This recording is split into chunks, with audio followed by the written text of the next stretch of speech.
সৎ কাজের দ্বারা মন সংযম।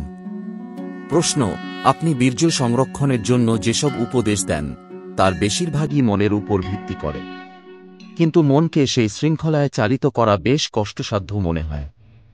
বরং বিভিন্ন জনহিতকর কাজে আত্মনিয়োগ করে মন সংযমের চেষ্টা কি সহজ নয়? উত্তর: দেখতে গেলে দুটোই সমান, দুটোই মনের শৃঙ্খলা। যখন তুমি দুঃখী জীবের সেবা কর, তখন তোমার মন করুণা, সহানুভূতি এবং প্রেমে কোমল ও নির্মল হয়।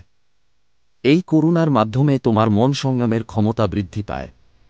যদি করুণা না থাকে এবং হৃদয় সহানুভূতিতে আন্দোলিত না হয়, তবে কি সংযমের ক্ষমতা অর্জন করা সম্ভব? মোটেও না। প্রেমহীন মন দিয়ে সবকিছু দান করলেও সংযম অর্জন করা যায় না। যতক্ষণ না তুমি করুণায় আপ্লুত হচ্ছ, ততক্ষণ রোগীর সেবা, ক্ষুধার্তকে অন্নদান, মূর্খকে বিদ্যা বিতরণ, মোহান্ধকে ব্রহ্মজ্ঞানের পথ প্রদর্শন বা পরাধীনকে স্বাধীনতার পথে আনা, কোনো কিছুতেই সংযম অর্জনের সহায়তা পাবে না।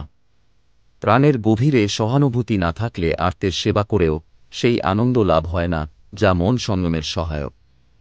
আবার বাহ্যিক কোনো সেবা না করেও সেই মানসিক সম্পদ অর্জন করা সম্ভব, যদি দুঃখীর দুঃখ স্মরণে প্রাণে করুণার স্রোতও বইতে থাকে। আসল বিষয়টা হল মন। মনকে সংযমের অনুকূল করার জন্য সূক্ষ্ম পথে চললে দ্রুত ফল পাওয়া যায়, কিন্তু যারা স্থূল পথে চলে তাদের সংযম লাভে দেরি হয়।